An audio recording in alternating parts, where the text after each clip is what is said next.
scaling is important and understanding. Maybe you can have like the same picture and having the little bits of it differentiated, like a slow motion. In comic books, you can have that through square to square to square. But if you really want to break it down, but it has to be interesting enough to take the time to look through each one. So you're gonna have to have probably numerology, make it bountiful, because they're saying this universe is a quantum universe. That's not a conspiracy theory. That's probably like the iconic notion of a documentary being a film, but really it isn't.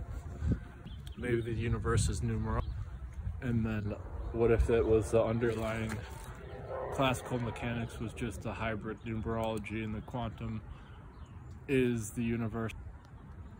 And so this is what you would want to make the panels in the comic book resemble, and have it be like the basis and all that. Why are color panels so big in comic books? I don't know, but I'm going to be focusing on the numerology in the panels and just let the colors come through.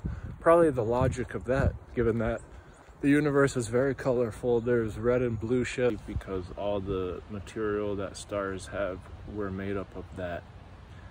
Okay, well, what about a star after it explodes and it is a supernova or a black hole?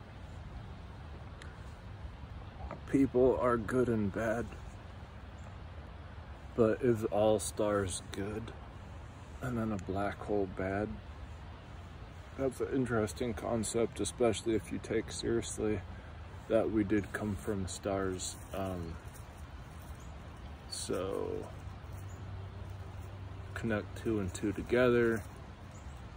Are we getting our chain yanked, or are stars literally good and bad?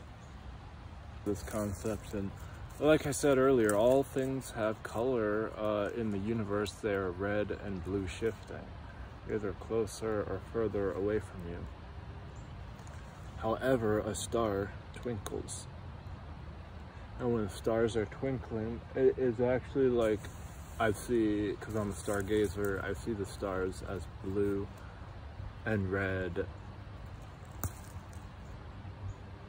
I think another color, I don't know for sure, but I definitely can tell it's blue or red. And unfortunately, those are the two colors that are always manifesting in either going further or away. And if a rock is big enough, it will take all gravity from you, especially if that rock is connected to you, and throw it.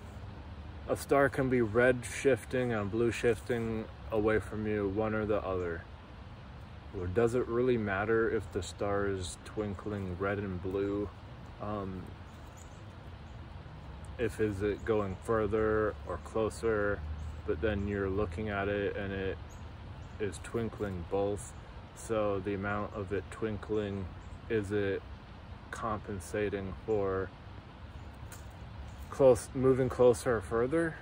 And the more that you stare on it and focus on it, do those twinklings like compensate for your gravity, like the same way that a rock is compensating for you as it is like dragging you down, because it's so universal. And then through art you can be so specifically accurate that's going to grab people's attention the opposite way that math diverts.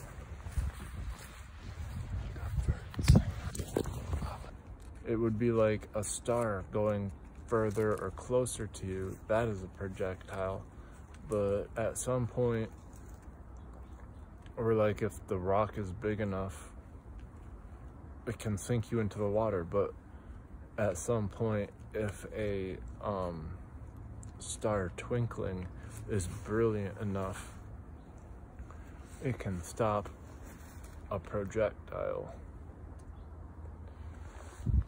Thing that he is portraying, when he does the gum, he mixes it up, and this is kind of like supercharging things. Is supercharging what? Like if you have watermelon juice and then you put it into a watermelon and eat it, it's supercharged. So like what paint can do, I want to like paint, but I want like supercharged paint. So maybe incorporate luster is like glitter, having the paint have gloss on it, but then being able to use it like how you want to. For example, there's the gloss on it, and then on a different angle the gloss isn't there. And being able to control these things is not a conspiracy, it's just knowing angles of retraction. And this is going to be like one of the hugest things that I was trying to actually not be scared of. Where stuff in a bottomless pit, if you stare into abyss, you become it. If you build your house on sand, there's going to be sand creatures. If you build your house on a rock, at least it's stable.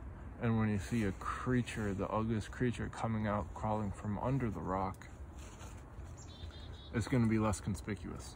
Now, it's going to still be a threat, but at least you're on a house on top of a rock. And in battling, it's like the worst thing you can do is try to battle uphill, because you'll just get slaughtered. In that same compensation, what I was scared of is knowing that if physics gets changed, the four forces, then the abyss is now taking you. You start to see like the light at the end of the tunnel, and everything becomes brilliant. It's kind of going into the abyss could be the same thing as the house built on top of the rock, but probably not, because then you're just in the abyss and not on top of a rock. But that is quite literally what that would be like. And then the sand creatures come take you away. So the worst of the three would be getting stuck in the abyss, because there's the point of no return that is inevitable.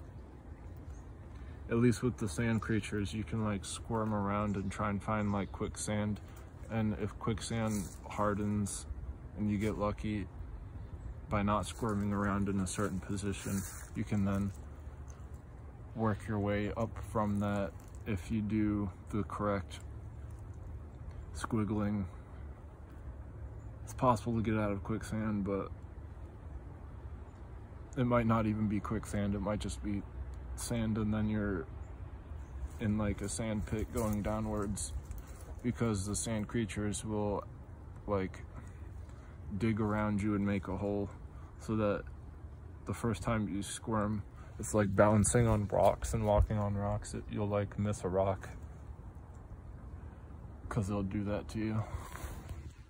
Because it's a way of rebuilding his community, so that everyone isn't scared of a thing that they can't control, that is at the very top. And it's a way of not having to do scarcity, to understand conformity, to have safety, because you don't understand you're already liberated. Boom, boom, bing, bing, bing. One. And here's the hinge right here. You will know that it is the loose one. And now from a distance, you don't know it is the loose one, but I mean, if you didn't just figure it out, but so to me, that's a booby trap, or that's a bookmarker.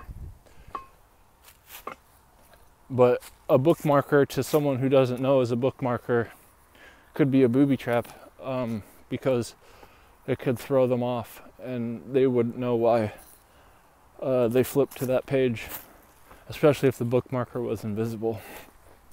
And that's what a ghost does, because its apparatus is a soul without a body, And I do believe ghosts are real. And if I get a conspiracy theory for that, a lot of people believe ghosts are real. Weathering is an important process, and it's probably what allows the coal to turn into the diamond when gum shoulder spins it.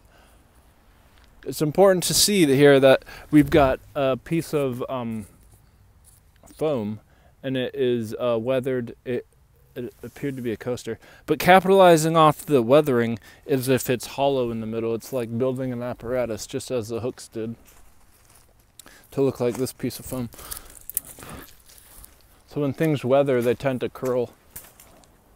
So if they're curling around the hollowness in the middle, now you have a gain of function to your apparatus.